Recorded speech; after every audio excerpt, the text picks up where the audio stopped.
ನಮಸ್ತೆ ವೀಕ್ಷಕರೇ, ಮೆಂಡು ನ್ಯೂಸ್ ನೆಟ್ವರ್ಕಿಗೆ ಸ್ವಾಗತ. ನಾನು ನಿಮ್ಮ ದಿವ್ಯಾ. ಇತ್ತೀಚೆಗೆ ಸರ್ಕಾರ ಹಲವಾರು ಒಳ್ಳೆ ಕೆಲಸಗಳನ್ನ ಕೈಗೆತ್ತಿಕೊಳ್ತಾ ಇದೆ. ಸೊ ಅದರಲ್ಲಿ ಈಗ ನಮ್ಮ ಗ್ರೀನ್ ಸಿಟಿಯನ್ನ ಕ್ಲೀನ್ ಸಿಟಿ ಮಾಡಬೇಕು ಅಂತ ನಿರ್ಧಾರ ಮಾಡಿದೆ. ಈ ಕ್ಲೀನ್ ಸಿಟಿ ಮಾಡಬೇಕಂತ ನಿರ್ಧಾರ ಮಾಡಿರೋದೇನೋ ಸರಿ, ಆದರೆ ಈ ಕಸ ವಿಲೇವಾರಿ ಅನ್ನೋದು ಇದೆಯಲ್ಲ, ಇದು ತುಂಬಾ ತಲೆನೋವಾಗಿದೆ. ಬರೀ ಎಲ್ಲ ಸರ್ಕಾರನೇ ಮಾಡ್ತಾ ಹೋದ್ರೆ ಆ ಸರ್ಕಾರದ ಕೆಳಗಿರುವಂತಹ ತಳಮಟ್ಟದ ಅಧಿಕಾರಿಗಳು ಏನ್ ಮಾಡ್ತಾರೆ? ಹಾಗಾದ್ರೆ ಏನಕ್ಕೆ ಬೇಕಂಗಾದ್ರೆ ಅಧಿಕಾರಿಗಳು ಅಂತ BBMP ವ್ಯಾಪ್ತಿ ಆಗಿರಬಹುದು, ಈ ಗ್ರಾಮ ಪಂಚಾಯತಿಗಳಾಗಿರಬಹುದು, ಆ ವ್ಯಾಪ್ತಿಯಲ್ಲಿ ಬರುವಂತಹ ನೌಕರರು ಈ ಕಸ ವಿಲೇವಾರಿಗಂತ ಬರ್ತಾರಲ್ಲ, ಬೆಳಗ್ಗೆ ಆದ ತಕ್ಷಣ ಗಾಡಿ ಶಿಳ್ಳೆ ಹೊತ್ಕೊಂಡು ಬರ್ತಾ ಇರ್ತಾರೆ ನೋಡಿ, ಕಸ ವಿಲೇವಾರಿ ಅಂತ ಆಟೋಗಳು. ಸೊ ಇವರೆಲ್ಲ ಕರೆಕ್ಟಾಗಿ ಕೆಲಸಗಳು ಮಾಡ್ತಾ ಹೋದ್ರೆ ಸರ್ಕಾರಕ್ಕೆ ಇಷ್ಟು ತಲೆನೋವೇ ಆಗಲ್ಲ. ಈ ವಿಚಾರವಾಗಿ ಕಸಗಳನ್ನ ಯಾರು ತಂದು ಹಾಕ್ತಾರೆ ಅವರಿಗೆಲ್ಲ ದಂಡ ವಿಧಿಸ್ಬೇಕು ಅನ್ನೋದು ಮುಂಚೆಯಿಂದ ಇದೆ, ಆದರೆ ಅದಷ್ಟು ಕಟ್ಟುನಿಟ್ಟಾಗಿ ನಡ್ಕೊಂಡು ಬಂದಿಲ್ಲ. ಈಗ ಯಾರು ಕಸ ಹಾಕ್ತಾರ ಅನ್ನೋದು ಗೊತ್ತಾಗ್ತಿರಲ್ಲ. ಬೆಳಗ್ಗೆ ಅದು ನೋಡೋಷ್ಟ್ರಲ್ಲಿ ಬರೀ ಕಸದ ರಾಶಿ ಮಾತ್ರ ಕಾಣಿಸ್ತಾ ಇರುತ್ತೆ.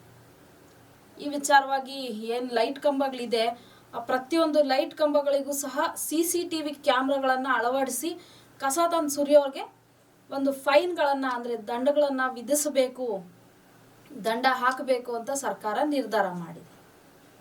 ಸಾರ್ವಜನಿಕರು ಎಲ್ಲಂದ್ರಲ್ಲೇ ಕಸ ಸುರಿತಾವ್ರೆ, ಆದರೆ ಯಾಕೆ ಆ ಥರ ಸುರಿತಾ ಇದ್ದಾರೆ? ಬೆಳಗ್ಗೆ ಹೊತ್ತು ಬರ್ತಾರಲ್ಲ ಈ BBMP ಆಟೋಗಳು ಕಸ ವಿಲೇವಾರಿಗೆ ಅಂತ, ನಿಂತ್ಕೊಳ್ಳೋದೇ ಇಲ್ಲ ಕಣ್ರಿ ಅವ್ರು 5 ನಿಮಿಷ. ಮೊನ್ನೆ ಸಿದ್ದರಾಮಯ್ಯ ಅವ್ರು ಹೇಳ್ತಾ ಇದ್ರು, ಜಿಲ್ಲಾಧಿಕಾರಿಗಳು ರಾಜರ ಥರ ಆಡಬೇಡ್ರಿ ನೀವು ಅಂತ.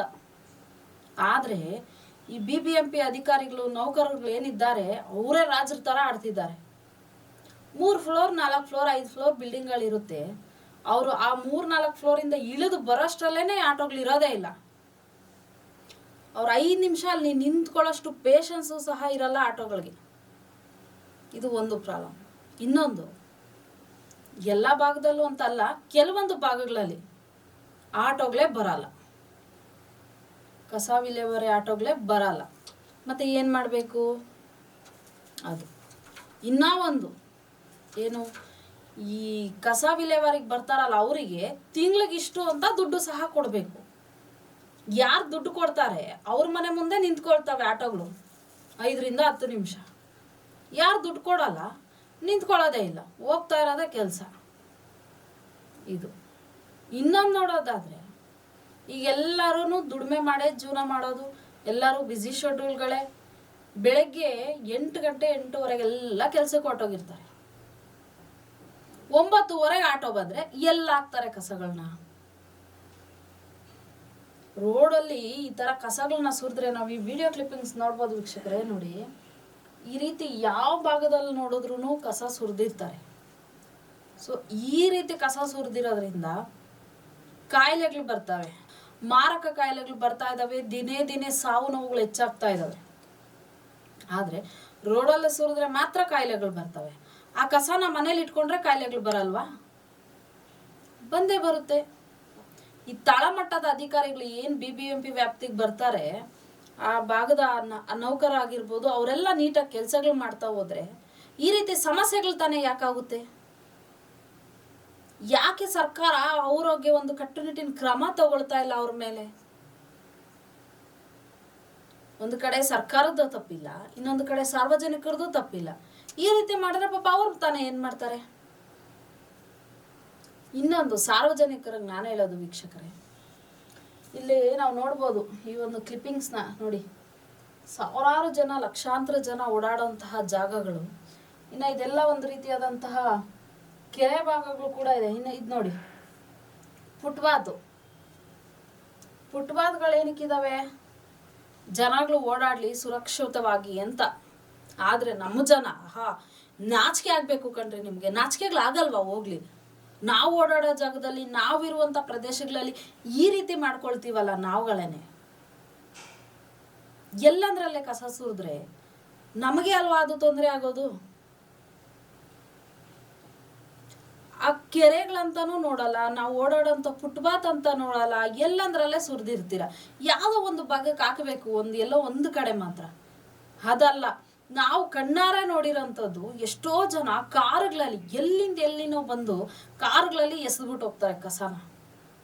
ಇನ್ನು ಈ ಒಂದು ನಾನು ಕ್ಲಿಪ್ಪಿಂಗ್ಸ್ ಏನು ತೋರಿಸ್ತಾ ಇದ್ದೀನಿ, ಇದು ಯಲಹಂಕ ಭಾಗದ್ದೇ ವೀಕ್ಷಕರೇ.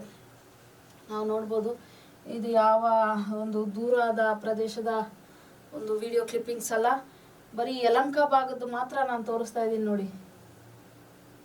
ಪ್ರತಿಯೊಂದೂ ಸಹ ಇದೇ ರೀತಿ ನೋಡಿ, ಈ ರೀತಿಯಾಗಿ ವರ್ಸ್ಟಾಗಿ. ಇದು ಮೇನ್ ರೋಡು ನೋಡಿ, ಇಲ್ಲಿ ಸಾವಿರಾರು ಜನ ಓಡಾಡ್ತಾ ಇರ್ತಾರೆ, ನಾವುಗಳೇ ಓಡಾಡ್ತಾ ಇರ್ತೀವಿ. ಸೊ ಅವಾಗ ಕಾಯಿಲೆಗಳು ಬರಲ್ವಾ? ಈ ರೀತಿ ನಾವುಗಳೇ ನಮ್ಮ ಕಾಯಿಲೆಗಳು ಬರೋದಕ್ಕೆ ನಾವೇ ಕಾರಣ ಆಗ್ತಾ ಇದ್ವಿ. ಮತ್ತೆ ಎಲ್ಲಿಂದ್ರೆ ಆಗುತ್ತೆ ಈ ಒಂದು ಗ್ರೀನ್ ಸಿಟಿ ಕ್ಲೀನ್ ಸಿಟಿ ಆಗಿ? ನಾವು ಸಹ ಈ ಒಂದು ಕ್ಲೀನ್ ಸಿಟಿ ಆಗಿ ಇರೋದಕ್ಕೆ ನಾವು ಸಹ ಸ್ಪಂದಿಸ್ಬೇಕು ಸರ್ಕಾರಕ್ಕೆ. ಬರೀ ಸರ್ಕಾರನೇ ಮಾಡಲಿ, ಎಲ್ಲ ಸರ್ಕಾರನೇ ಮಾಡಲಿ ಅಂತ ಅಂದರೆ ಏನು ಮಾಡುತ್ತೆ ಸರ್ಕಾರ?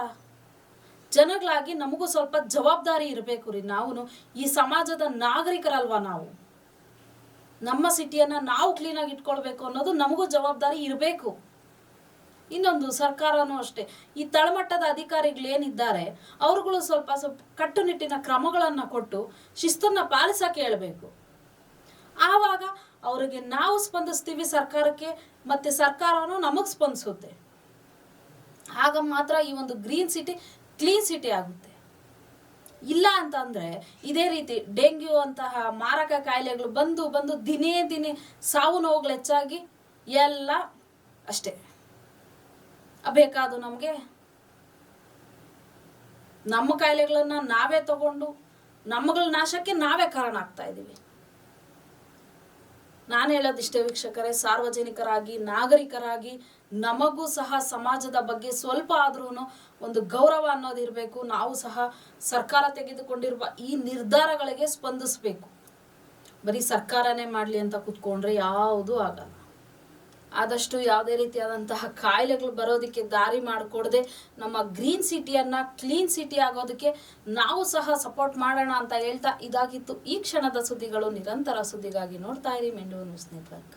ಮೆಂಡು ನ್ಯೂಸ್ ನೆಟ್ವರ್ಕ್, ಸತ್ಯದ ಕನ್ನಡಿ.